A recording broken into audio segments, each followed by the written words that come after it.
Section 5.8 is solving logarithmic equations with the same basis. So we've done solving exponential equations with the same base. Today we're going to do solving logarithmic equations with the same base.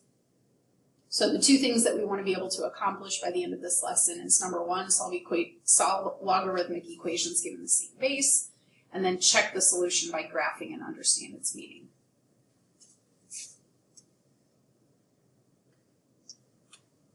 All right.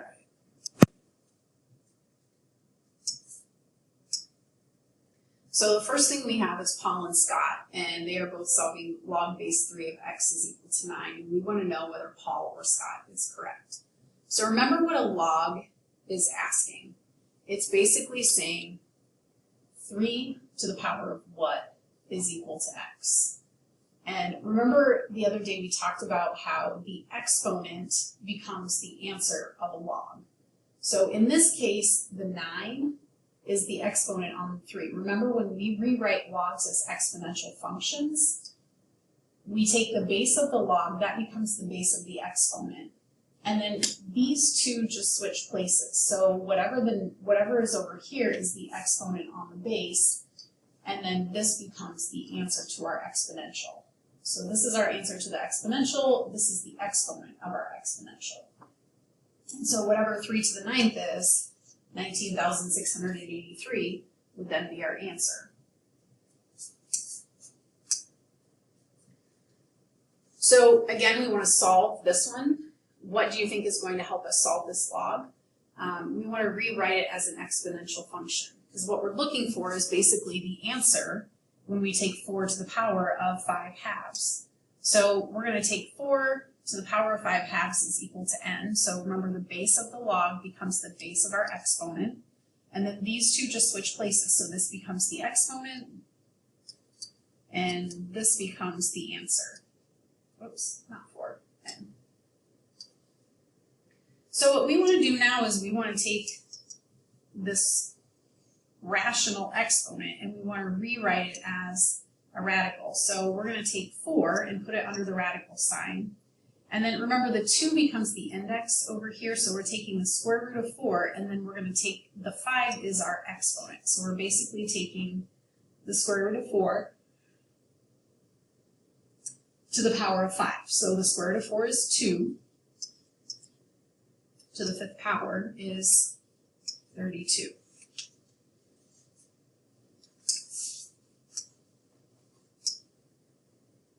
Okay? So if we wanted to check our solution by graphing, what we would need to do is we would need to graph each side of this equation. So we would have 2 separate graphs. So we came up with x is equal to 32. So I'm going to put a graph up here. I'm going to change the scale on it, so this might not work the best, but just to kind of give you an idea of how you can check your solution graphically. All right, so if I were going to graph this, the way that we would graph log base 4 of n is we would put log base 4, okay, so remember our asymptote would be at 0.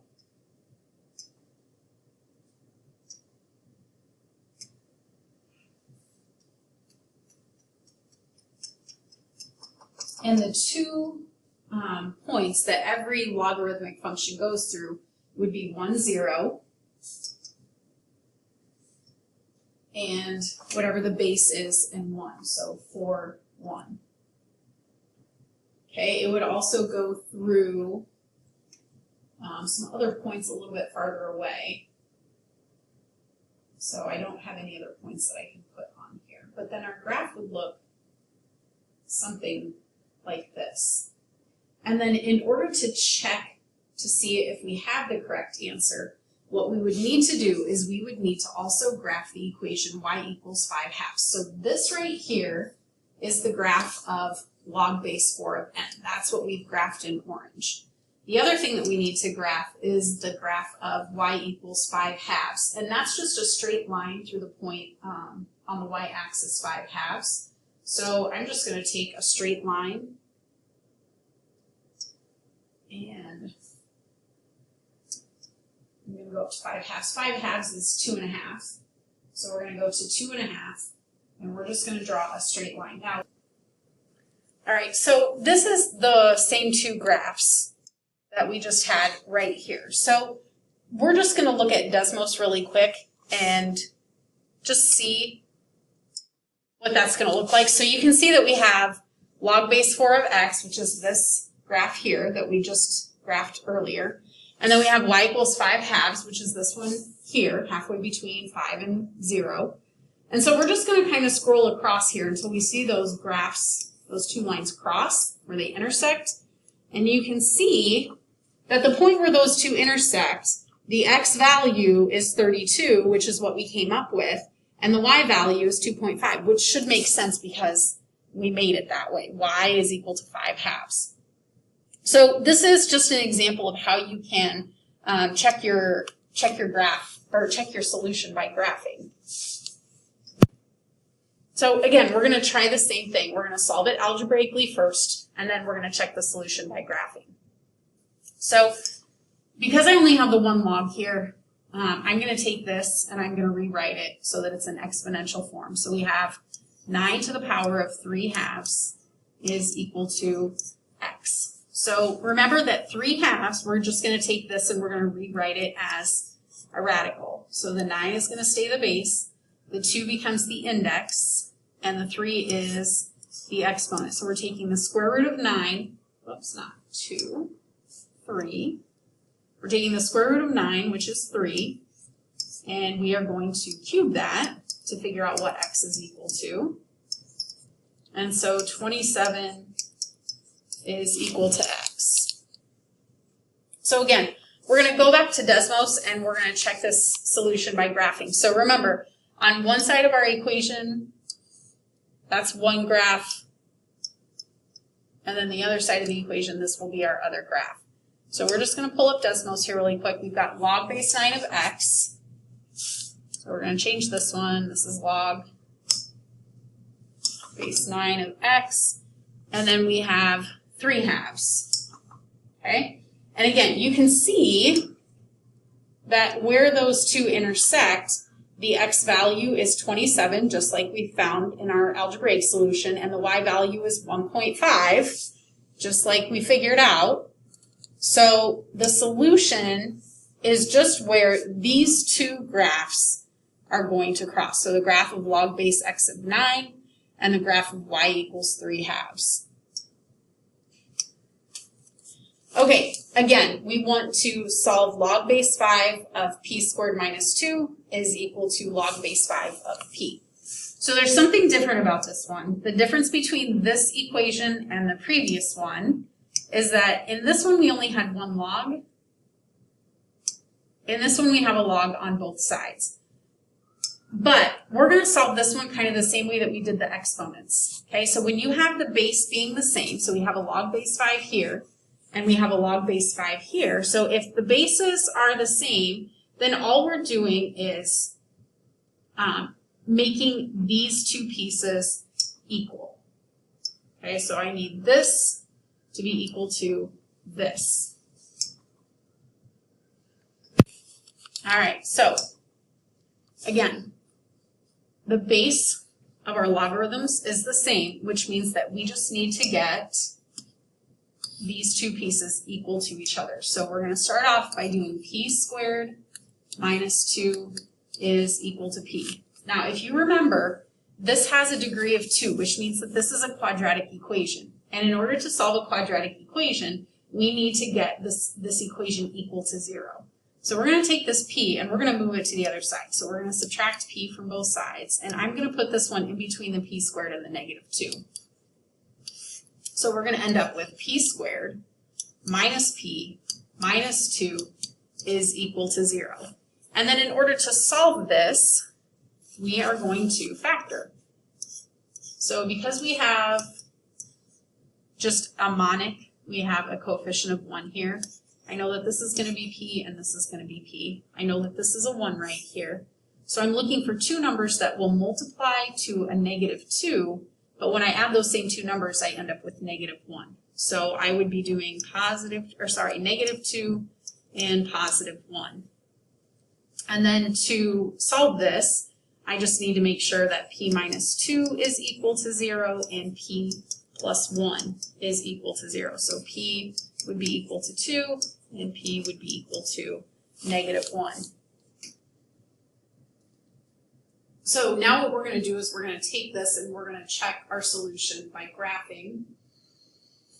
So when we do that, we have two different sides of our equation. Each one of those sides is going to be a separate equation that we graph. So we're going to graph this one side as one graph, and we are going to graph this as the other graph. And then where those two intersect is going to be our solution.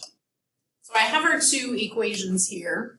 I have log base 5 of x squared minus 2, and I have log base 5 of x. I just used x's instead of p's. And you can see that where these two graphs intersect, there's actually only one intersection point, and it's where x is equal to 2, which is what we found out. But this one would be called an extraneous solution. It's not actually a solution. So we just have that one solution, which is p equals 2.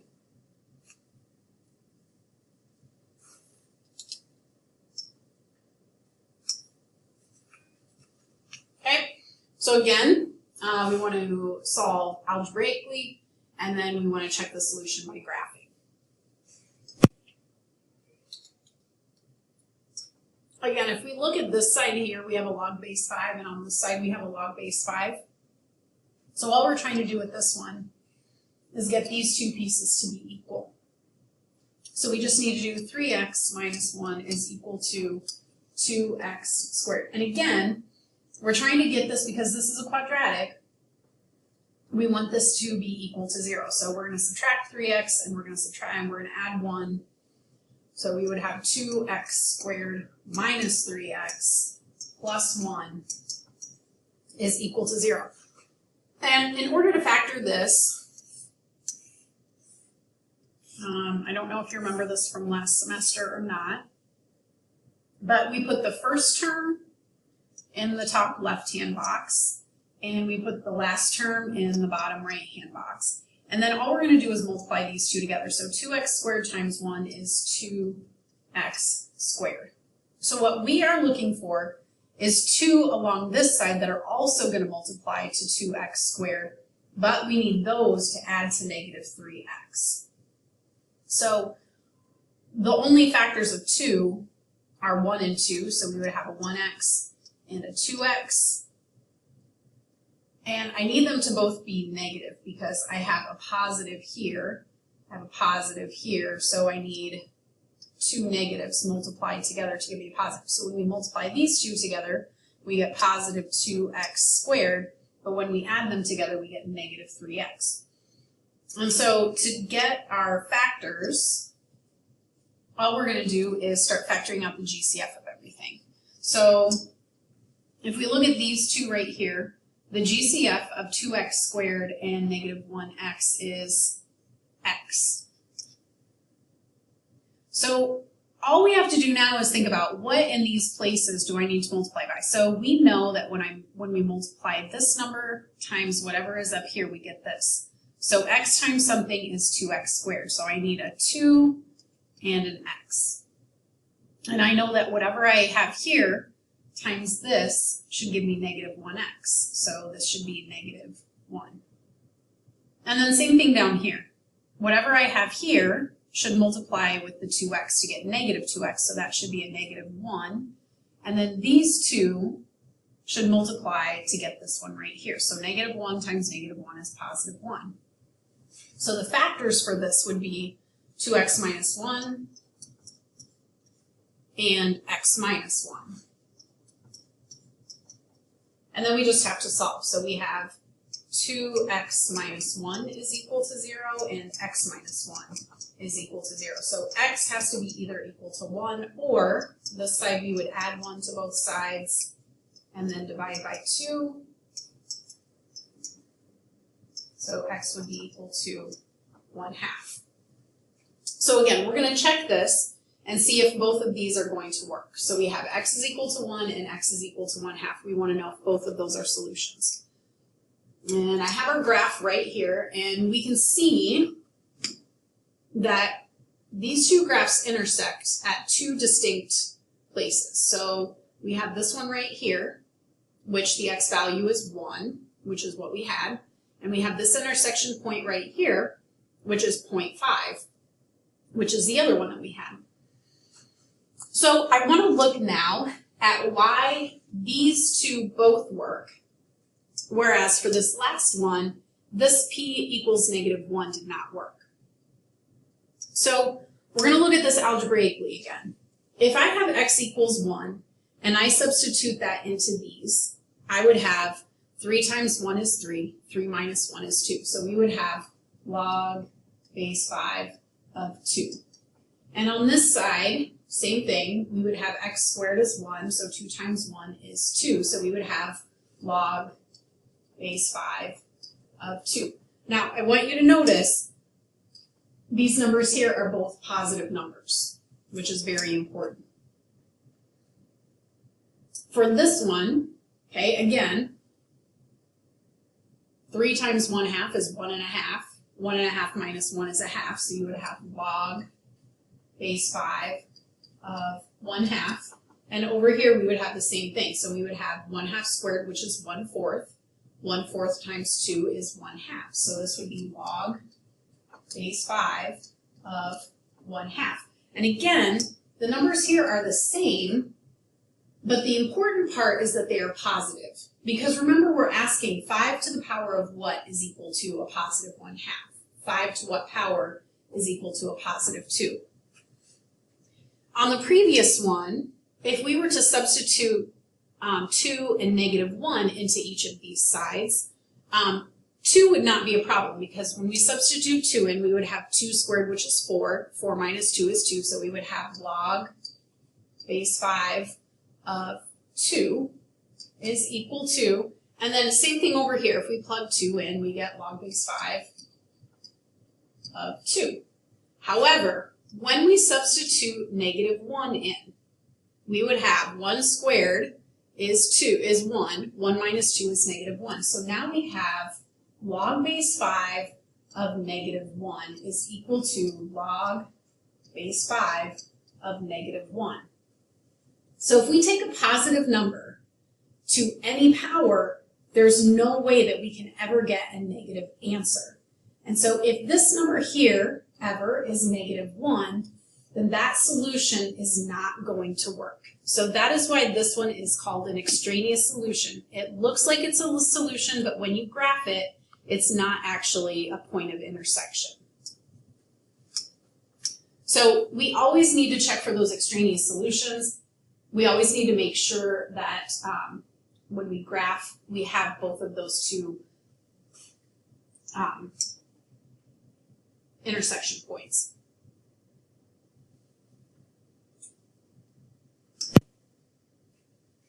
Again, we only have the 1 log this time, so anytime that you just have the 1 log, you just want to rewrite.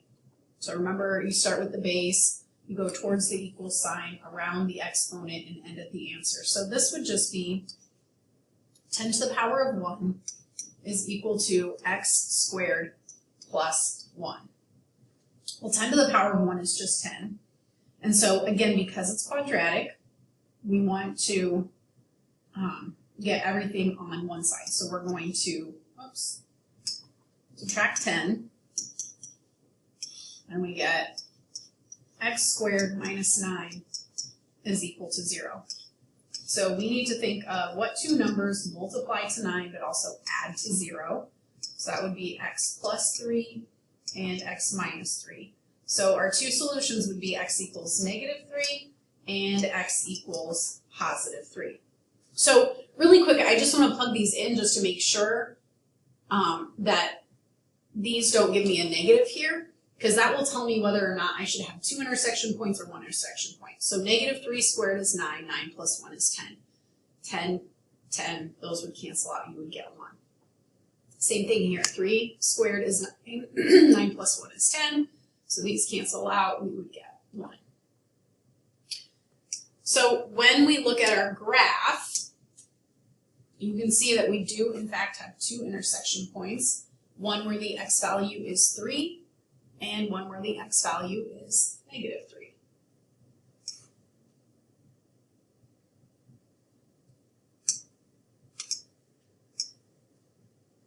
All right, again, only one log. Remember, ln is just log in disguise. This is the same thing as log base e.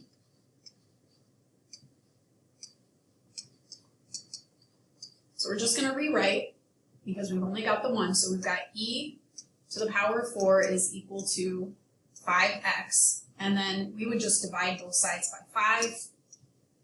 So x is equal to e to the 4th over 5. And that's going to be some weird number. E is the number 2.718. So when you take that to the power of 4 and then divide by 5, you get something around 10.9. 10.4. So if we look at that on the graph, we'll take a look and see what that looks like. So here is our graph of ln of 5x, and here's our graph of y equals 4, and we can see the point that they intersect, the x value is approximately 10.9, which is what we would get if we took e to the 4th power and then divided that by 5.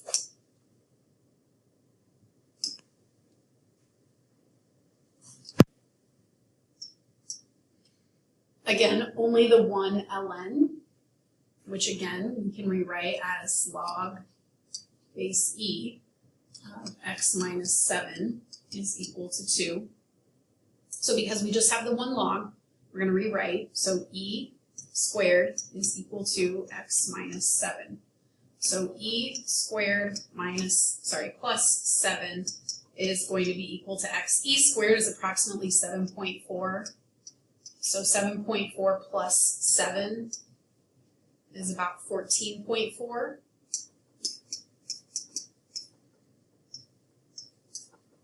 So we'll take a peek at that on the graph and just see what we came up with.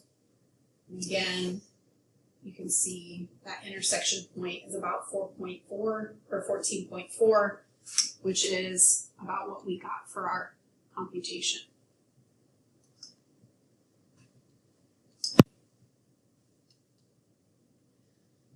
So we have our two sides of our equation. I have a log base 6 here.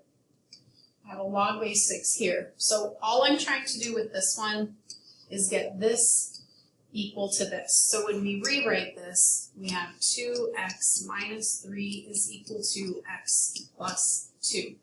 So whenever you have variables on both sides, my favorite thing to start with is the smallest variable, because then I don't have to worry about negative variables. So this would be x minus 3 is equal to 2. I'm going to add 3 to both sides, and so x is going to be equal to 5. And again, I just want to graph it to make sure that that is in fact where these two sides are going to intersect. So remember, we're going to graph log base 6 of 2x minus 3. We're going to graph log base 6 of x plus 2, and then see where those two intersect. So we have our graph right here, and you can see this intersection point about right there. And it is in fact, the intersection point is x equals 5, where those two intersect. All right, last one. Again, solve algebraically and then check your solution by graphing.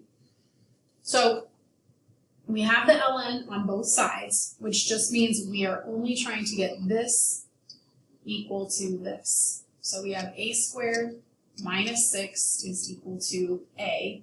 And because it's quadratic, we want to make sure that we get everything equal, or we get the equation equal to 0. So we're going to subtract a from both sides, and I'm going to put it in between the a squared and the negative 6.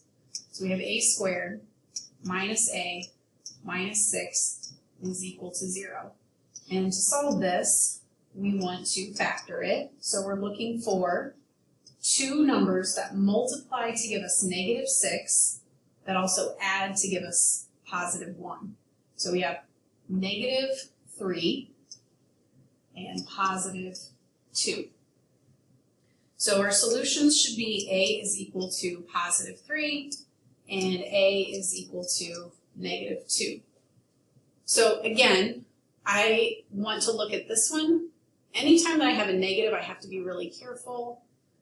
If I take this and put it up here, I have ln of a negative number, and there's no way that I can take e to the power of something, which e is a positive number, e to the power of something, and get a negative answer. So I'm thinking right away now that this number is not actually going to be a solution. If I were to substitute this into this side, I would be okay because, or no, I would not, I'm sorry. Negative 2 squared is 4, 4 minus 6 is negative 2. So I have ln of negative 2 is equal to ln of negative 2. So let's take a peek at the graph and see what that looks like. Again, you can see we've got the red one over here and we've got the red and the blue one over here. They're only intersecting at that one point, which is where x is equal to a positive 3.